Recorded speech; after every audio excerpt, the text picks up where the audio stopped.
奇怪，用嘅錢冇咯，阿哥唔用嘅啊，也真咩佢啲錢唔到東西，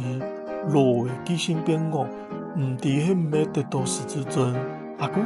失智症唔係正常嘅老化現象哦，失智症係一種大腦嘅病痛，唔單止會影響記性，還會有其他認知功能嘅退化，可以經由專業嘅檢查與判斷，咱可以確定係唔係失智症。沒錯，無但可以將失智症的實態記性來自我檢視，記憶減退，邏輯思考變差，不再適應熟悉事物，不偏排名錯亂，時間貼起點混亂，理解力下降，表達困難，判斷減弱，減少社交活動，性格改變。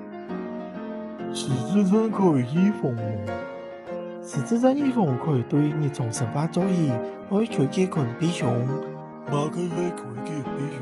推薦都係規律嘅運動，均衡嘅飲食，多消費嘅產業，比如都係唔飽嘢，唔食太多酒，預防三高，預防憂鬱。也是容易到疑似失智者，無但可以嘅用狀，看觀察身上有無正片，或替代可聯繫狀態，滿足同關心從哪裡來，要講哪裡去，留適當協助，留意他的衣着，急診或離開大方向，不幫忙不打擊一人，協助聯繫家屬，不請店家俾種幫忙。阿哥，原來我因疲頓，困疏頓記性，健康多咯，用下認識失智症。